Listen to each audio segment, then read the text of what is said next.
Assalamualaikum warahmatullahi wabarakatuh. Perkenalkan nama saya Dimas Aransa dengan NIM 102040013. Pada kesempatan kali ini saya akan menjelaskan model PPMN saya, proses pengadaan dan penerimaan bahan baku di PT Media Mitra. Yang pertama dimulai dari boarding proses yang saya buat, dimulai dari permintaan bahan baku oleh purchasing dan berakhir ketika bahan baku diterima dan dicatat atau jika tidak sesuai dilakukan penerimaan ulang atau selanjutnya, aktor yang terlibat di bagian pengadaan dan penerimaan bahan baku ada purchasing. Purchasing ini bertanggung jawab atas analisis kebutuhan. Yang kedua, RFQ, negosiasi dan pembuatan PO.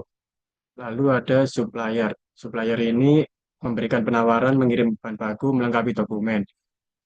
Dan terakhir ada warehouse. Warehouse ini bertanggung jawab menerima bahan baku, mengecek dokumen, melakukan pemeriksaan fisik dan kualitas, serta mencatat penerimaan bahan baku. Selanjutnya, saya akan menjelaskan alur proses pengadaan bahan baku di PT Mitra.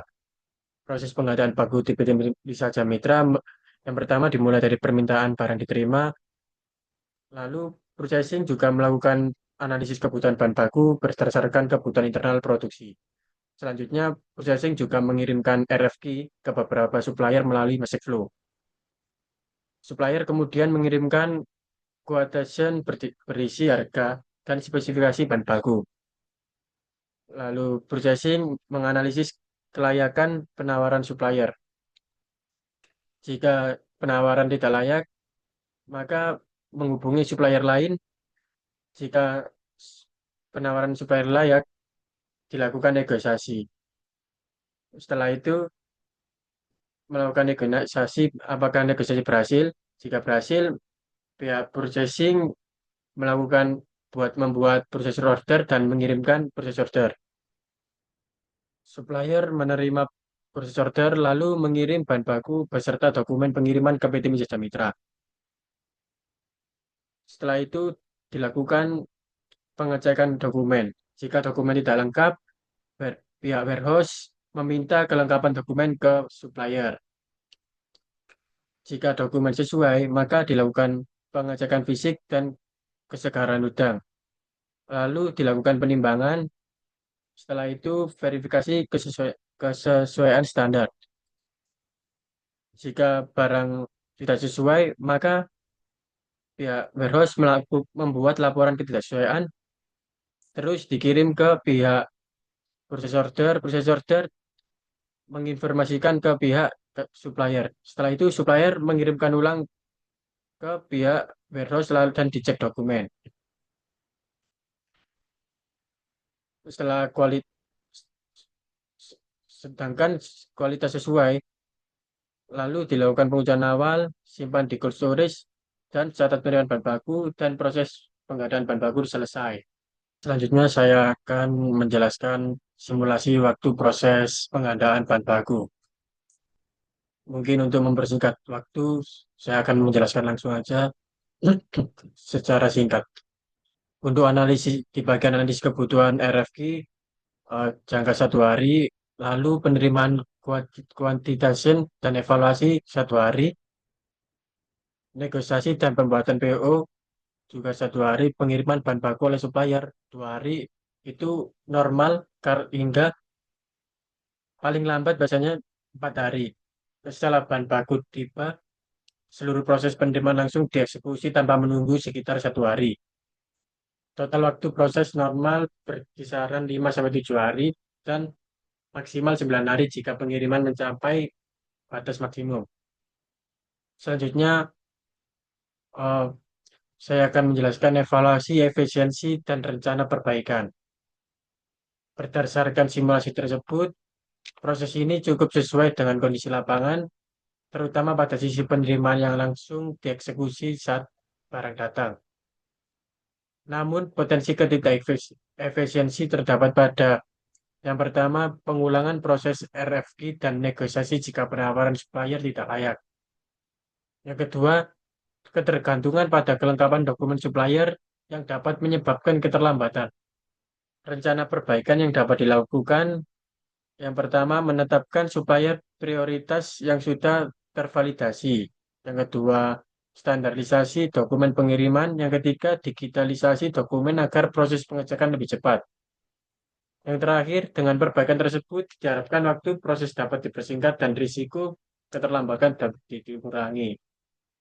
Baik, atas itu presentasi saya. Wassalamualaikum warahmatullahi wabarakatuh. Assalamualaikum warahmatullahi wabarakatuh. Perkenalkan, nama saya Safira Desti Rinanda dengan NIM 1020624300015 dari kelompok 9 kelas IS 0704. Di video ini saya akan menjelaskan model Advanced Proses Bisnis Produksi Udang Beku Pabrik 1 di PT Misaja Mitra Pati. Untuk boundary atau batasan proses bisnis yang saya modelkan, yaitu proses operasi produksi udang beku di pabrik 1 ini dimulai saat bahan baku sudah tersedia di gudang atau saat divisi imbon logistik itu sudah memasukkan bahan baku dari supplier ke gudang atau cold storage seperti itu. Jadi proses pengadaan bahan baku tidak dimasukkan karena merupakan proses bisnis yang terpisah. Yang pertama, akan kita di sini cuma ada satu pool, yaitu pool PT Misaja Mitra Pabrik 1. Terus untuk aktornya sendiri di sini ada quality control, tim produksi, tim pengemasan, sistem SAP, sama gudang cold storage. Lalu di sini yang pertama saya untuk saat eventnya sendiri memakai tipe kondisional karena dia akan berjalan ketika bahan baku sudah tersedia di gudang di cold storage. Kemudian setelah bahan baku tersedia, aktivitas pertama yaitu pengambilan bahan baku. Di sini juga menghasilkan mengambil data objek, yaitu berupa kartu identitas bahan baku yang isinya itu nomor batch, nama supplier, asal tambah, jenis udang, tanggal penerimaan, dan berat awal. Kemudian setelah aktivitas pengambilan bahan baku akan diuji antibiotik dan organoleptik oleh quality control. Di sini setelah melakukan aktivitas ini akan menghasilkan laporan hasil uji lab. Kemudian setelah aktivitas uji antibiotik apakah lolos standar. Jika tidak, bahan baku akan dipindahkan ke area reject dan produksi dibatalkan. Jika iya, aktivitas selanjutnya yaitu ada di line tim produksi, yaitu pencucian awal menggunakan mesin, kemudian pemotongan kepala di heading, kemudian bilas kotor dan darah sisa kepala, kemudian sortasi ukuran. Jadi ukurannya dipilih kayak yang besar-besar, yang kecil-kecil sendiri seperti itu. Kemudian mengupas kulit dan mencabut kotoran punggung. Lalu dilakukan lagi pencucian akhir. Kemudian ada pengecekan secara manual di backlight table untuk mengecek apakah masih ada kotoran yang ada di badan udang tersebut. Kemudian ada gateway, apakah kulit udang sudah bersih. Jika udangnya belum bersih, kembali lagi ke kupas kulit dan cabut kotoran punggung. Kemudian dicuci lagi. Kemudian dicek lagi di backlight table apakah sudah bersih. Jika sudah bersih, lanjut ke perendaman dilakukan di larutan garam. Kemudian pembekuan cepat dengan menggunakan tunnel freezing. Kemudian celupkan udang di dalam air es atau glazing untuk melapisi udang dengan lapisan es tipis. Kemudian penimbangan dan packing polybag. Setelah itu ada deteksi logam. Deteksi logam di sini dalam tubuh udang, apakah dalam tubuh udang tersebut ada logamnya. Jika logam terdeteksi, maka produk di reject. Jika tidak ada logam terdeteksi, maka lanjut di packing dan labeling. Kemudian di sini QC melakukan pemeriksaan akhir label dan kemasan. Jika label dan kemasan akhir sesuai, maka lanjut ke input laporan hasil produksi. Jika tidak, maka akan kembali ke tipe pengemasan, yaitu packing karton dan labeling. Oh ya, di sini juga di packing karton labeling menghasilkan data objek label produk.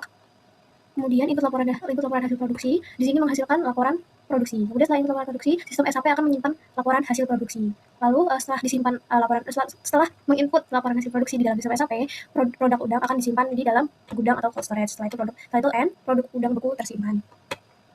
Kemudian kita mulai untuk simulasinya. Di sini saya membuat 3 skenario, yang itu berhasil, gagal produksi, dan produk reject. Gagal produksi itu ada di sini, dan gagal produk reject itu di sini. Mari.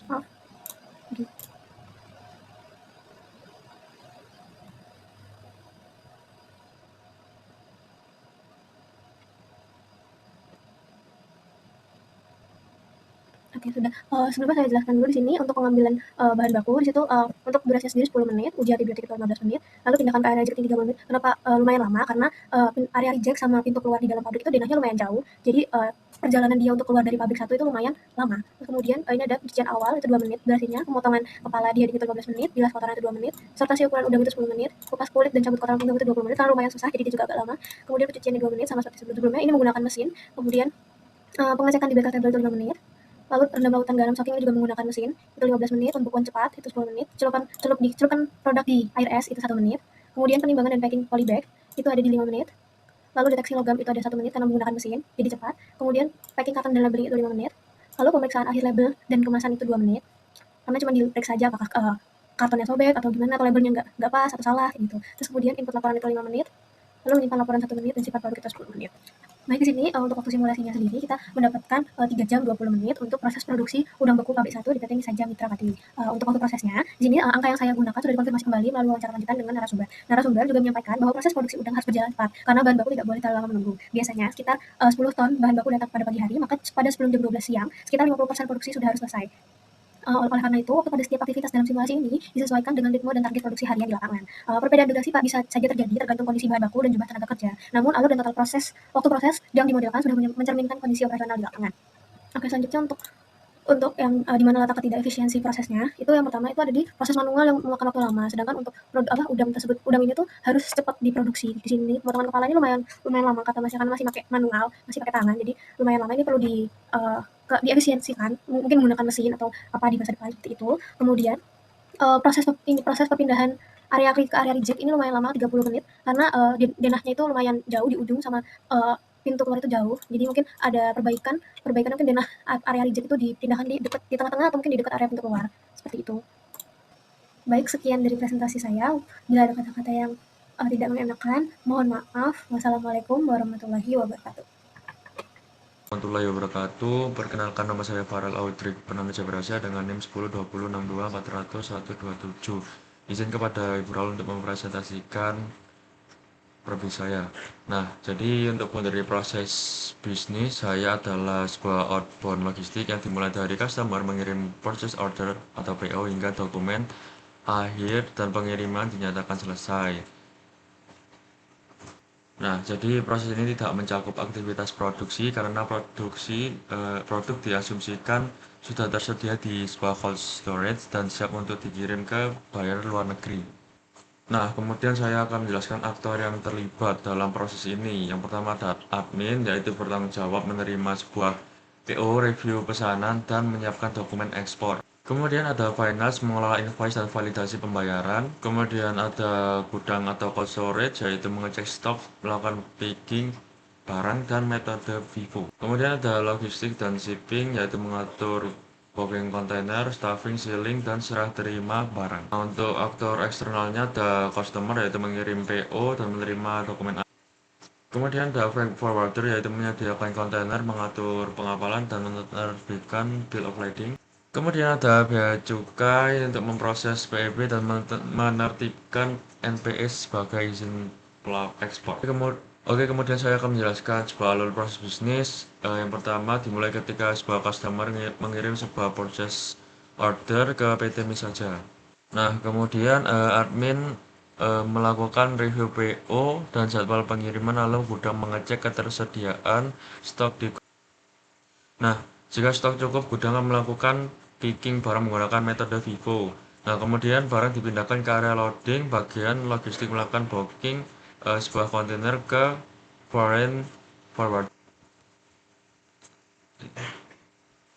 Kemudian menerima sebuah kontainer kosong, lalu melakukan pengecekan suhu kontainer. Setelah itu dilakukan stuffing dan sealing kontainer. Kemudian admin menyiapkan dokumen ekspor dan mengajukan PEB ke bea cukai dan menunggu sebuah NPE. Nah, setelah NPE terbit, sebuah kontainer diserahkan ke pihak logistik untuk dikirim ke pelabuhan. Nah, kemudian freight forwarder menerbitkan bill of lading dokumen akhir ke sebuah customer. Nah, terus proses berakhir pada status pengiriman selesai.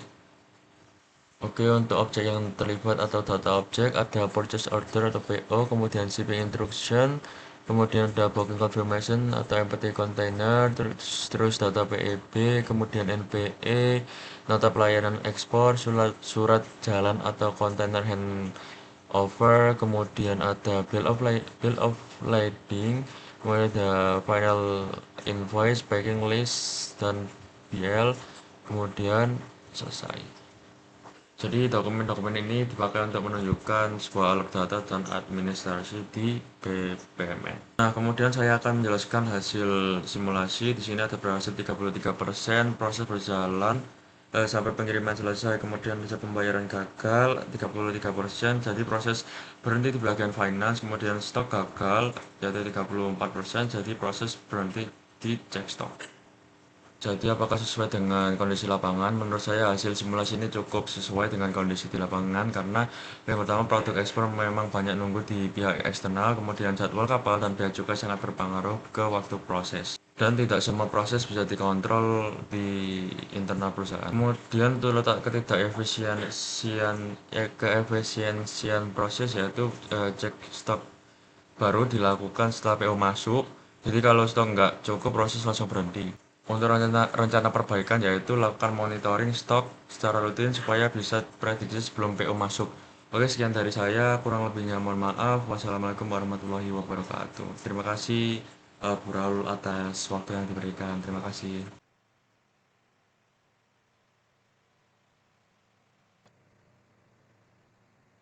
Selamat malam, perkenalkan nama saya Michael Munte dengan NIM 1020624000001 dari Prodi Sistem Informasi IS 0704. Di sini saya akan menjelaskan tentang BPMN dengan Probis, Servis Penanganan Komplain dan Quality Asuransi Buyer. Alur di sini ada eksternalnya yaitu buyer atau pelanggan, dan internalnya ada admin, ekspor dan manajemen, produksi, dan quality control. Dimulai dengan proses saat buyer mengajukan komplain dan admin ekspor menerima komplain dan data diterima. Ekspor menerima komplain dan mencatat komplain ke sistem dokumen. Admin ekspor memvalidasi kelengkapan data komplain. Setelah itu, gateway memverifikasi data buyer dan gateway apakah data valid. Jika ya, si admin akan memeriksa jenis komplain. Jika tidak, si admin akan meminta konfirmasi dan buyer menerima pesan untuk konfirmasi data. Setelah itu, si buyer mengirimkan konfirmasi data dan menerima konfirmasi data. Setelah itu, si admin akan memverifikasi data kembali. Jika ya, akan diteruskan ke memeriksa jenis komplain. Setelah itu, admin akan meneruskan ke manajemen. Akan meminta persetujuan tindakan korektif. Jika disetujui, pihak manajemen akan meneruskan ke produksi atau melaksanakan tindakan korektif. Dan quality control akan memverifikasi hasil perbaikan, apakah hasil perbaikan sesuai atau tidak. Jika tidak, si quality control akan mengirim kembali ke manajemen, meminta persetujuan tindak lanjutan korektif. Jika ya, pihak manajemen akan meneruskan kembali ke produksi untuk melaksanakan tindakan korektif kembali, memverifikasi hasil perbaikan. Setelah itu, jika ya semuanya ya, pihak quality control akan mengirim dokumen ke admin ekspor, dan admin ekspor menerima data hasil perbaikan dari quality control. Admin ekspor akan mereview hasil perbaikan. Selanjutnya akan menyiapkan laporan penyelesaian komplain. Setelah itu, admin ekspor akan mengirim ke buyer dan menerima hasil penanganan komplain. Di sini saya akan menjelaskan yaitu simulation. Di sini ada skenario pertama yaitu validasi kelengkapan data.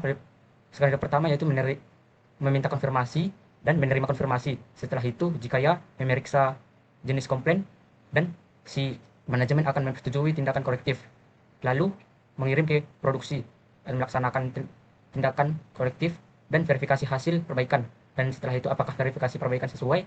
Lanjutnya itu, jika ya, dan alur skenario pertama itu ya, dan terima dan data hasil perbaikan, review hasil perbaikan, dan siapkan laporan penyampaian komplain ke buyer.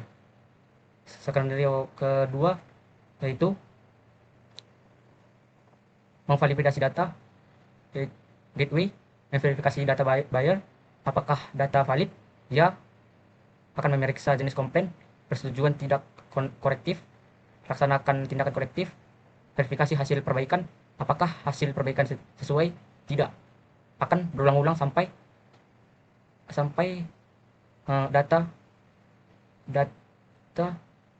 data akan terlengkapi. Ini saya run.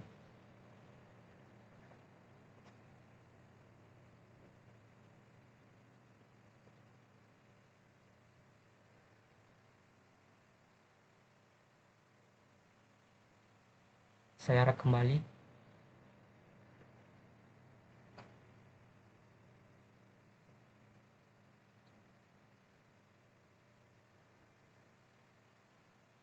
Sekian dari penjelasan saya.